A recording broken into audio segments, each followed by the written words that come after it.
Եկեք միասին հասկանանք, թե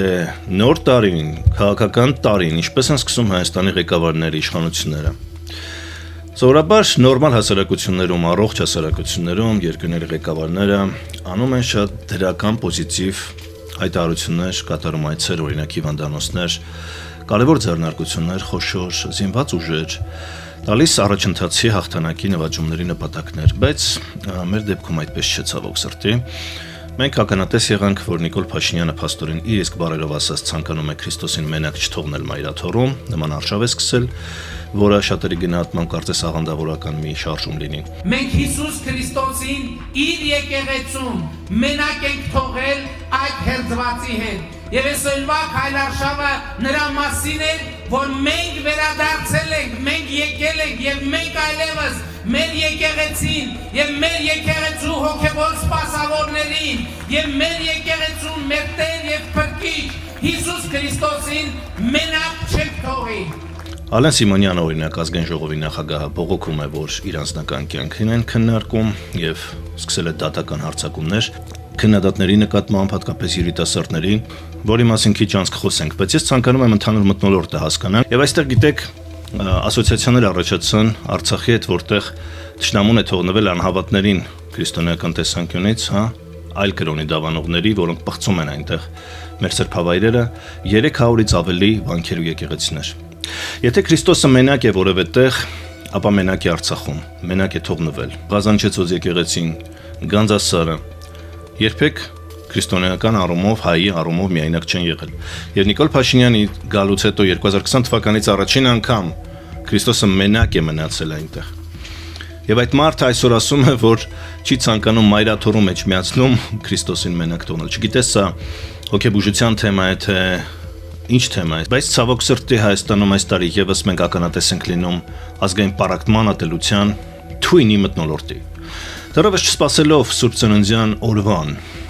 Նիկոլ Փաշինյանը հրավիրեց 10 եպիսկոպոսների, որոնք արդեն տիրադավ այսպես տիտղոսն են ստացել, դրանից հետո ուխտ երթ տեղի ունեցավ, շատերը դա իրենց իսկ թույլ տված տարասխալի ուխտ էին գրել։ Նիկոլ Փաշինյանի պաշտոնական էջում գրվել էր ուխտ երթ, այսինքն կենթանու անունով հետո ուղղել էին դարձրել էին ուխտ, այսինքն ինչ-որ միսիա։ Այդպիսի երթ կազմակերպեցին, որի խայտարակ թվակազմը վարչական ռեսուրսի կիրառմամբ միայն ցույց տվեց, որ գործ ունենք հերթական մի խայտարակ բեմականացման հետ։ Նիկոլ Փաշինյանը հավաքեց 10 եպիսկոպոսների եւ հռչակեց, որ կաթողիկոսը օտար ուժերի կողմից գործիք է հայկական պետականության դեմ։ Եվ դա նույնացրեց այն իրենց մոդայիկ դարձած հիբրիդային պատերազմ տերմինի հետ։ Պաստորեն կուսակրոնություն, ինչ որ տես թեմաներ այլևս ակտուալ չեն, հասկացան, որ ժողովուրդը դա չի ընկալում, չի ընդունում։ Հիմա հիբրիդային պատերազմ, օտար գործակալներ, գործակալական ցանցեր, իդեպ մի բան ասեմ, որ գործակալ եւ շպիոն, այսինքն ագենտ եւ շպիոն, գործակալ եւ լրտես հասկացությունները մարդիկ նույնիսկ իրավաբանորեն եւ գրագիտության առումով չեն տարբերում։ Գործակալը դա մարդ է, որը գործում է սեփական երկրի օգտին։ Դրան են անվանում ագենտ։ Օրինակ, ագենտ 007 հիշում եք։ Հայտնի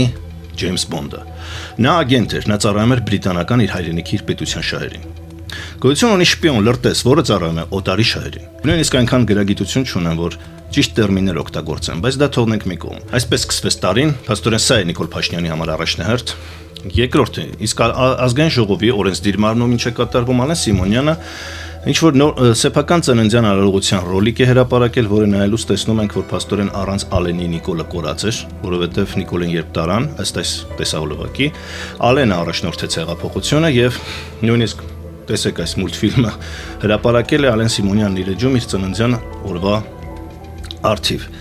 Նիկոլն է մեծ երևում, այսինքն առաջնորդը Նիկոլն է, երկրորդ մեծ գլուխ ինքն է։ Նիկոլից հետո ինքն է։ Չգիտեմ սա որքանով դուր կգա Նիկոլ Փաշինյանի եւ ԿՊ-ի մյուս թիմակիցներին, բայց այսպես է Ալեն Սիմոնյանը պատկերացնում հյուրանձը, հետո հրապարակեց մի տեսանյութ, որտեղ դժգոհեց, որ իր անձնական կյանքին են վերաբերում։ Ինչ էր ասես, թե չեք խոսում։ Իբր ես երեխա ունեմ, 3 տարեկան, 2 տարեկան, բացի իմ 3 երեխաներից, իբր ես հանդիպում եմ իմ ընկերոջ աղջկա հետ, որը նույնպես իրականությանը չի համապատասխանում, ասենք դուք չեք ամաչում, ամոթ է, նման բաներ հնարել ամոթ է, ապրեք ձեր կյանքով, եթե դուք ունեք անձնական կյանք, եթե չունեք, պարտադիր չմտնեք ուրիշների անձնական կյանք։ Այսինքն մեր երկրի օրենսդիր մարմնի ղեկավարը մեր ժողովրդին պետք է հասցնի ուղերձներ, թե այս տարի, հատկապես նախընտրական տարի, ինչ պետք է լինի։ Երկրի առջև ինչ մարտահրավերներ են կանգնած, սահմանադրություն են ուզում փոխեն, հազարով մի հարց կա կարևոր, դրել իր անձնական մուլտֆիլմն է նկարահանել եւ բողոքում է, որ իր անձնական կյանքն են քննարկում։ Մյուսով ինչ նա աչքի ընկել, պարզվեց, որ Ալեն Սիմոնյանի մամուլի խոսնակը տարբեր անկախվել լուծաբանների, փորձագետների, բլոգերների կոմենտներ է գրում, մեկնաբանություններ է գրում, շանտաժի ենթարկելով, որ գիտեք, պետք է հեռացնեք ձեր քննադատությունը Ալեն Սիմոնյանի հասցեին, այլապես դատարանում պետք է դա ապացուցեք։ Ինչ որ տեղեկություններ, որ Սամվել Աշոտյանը, խնդրեմ, տեսեք, ով չի ճանաչում, հրապարակել է։ Նա հղում է անում մամուլում ինչ որ տեղեկությունների կապված Ալեն Սիմոնյանի գործունեության հետ, հատկապես ԿՊ-ի ներսում Հայկ Սարգսյանի եւ Ալեն Սիմոնյանի միջև առաջացած ինչ որ վեճերի, որի մասին մամուլը խոսում է կապված խաղերի ոլորտի հետ։ Բոլորին հայտնի է Ալեն Սիմոնյանը ինքն է խոստովանել, որ ջեր մտերմիկ հարաբերություններ, ընկերական հարաբերություններ ունի այդ ոլորտի մի օլիգարխ գործարարի հետ,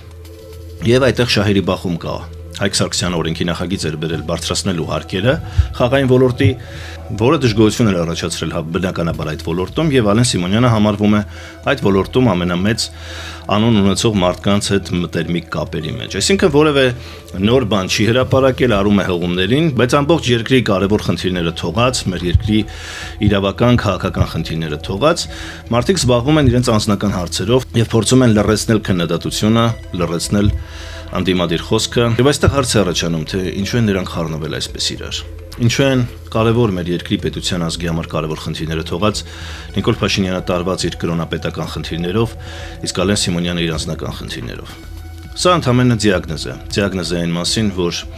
ոտքերի տակից նրանց հողը գնում է, նրանք հասկանում են, որ այլևս չունեն ժողովրդական սեր, համակրանք, լեգիտիմություն, վստահություն եւ այսպիսի քայլերով, այսպիսի ներվային շարժումներով փորձելով մարդկանց ենթագիտակցության վրա աշխատել կրոնական զգացումների վրա, որովհետև քաղաքական, տնտեսական, սոցիալական, իրավական, սպորտում, մշակույթում հաղթանակներ, նվաճումներ չունեն ներկայացնելու ձեզ։ Ձեզ պետք է զբաղացնեն հիմար թեմաներով, որ բանը հասել է նրան, որ ասում է ես չեմ կներեք, որ Հիսուս Քրիստոսին մենակ եմ թողել։ Դուք հասկանում եք սա ինչ է։ Սա ինչ խոսույթ է։ Երբեմն տպավորություն է, որ մենք Հայաստանում ոչ թե պետք է վարչապետ ընտրենք, այլ կաթողիկոս։ Երևի գուցե այաթոլլա, չգիտեմ, կովկասյան մուսուլմանների հոգևոր առաջնորդ։ Բանը հասել է դրան, այսինքն բազմաթիվ կարևոր խնդիրներ թողած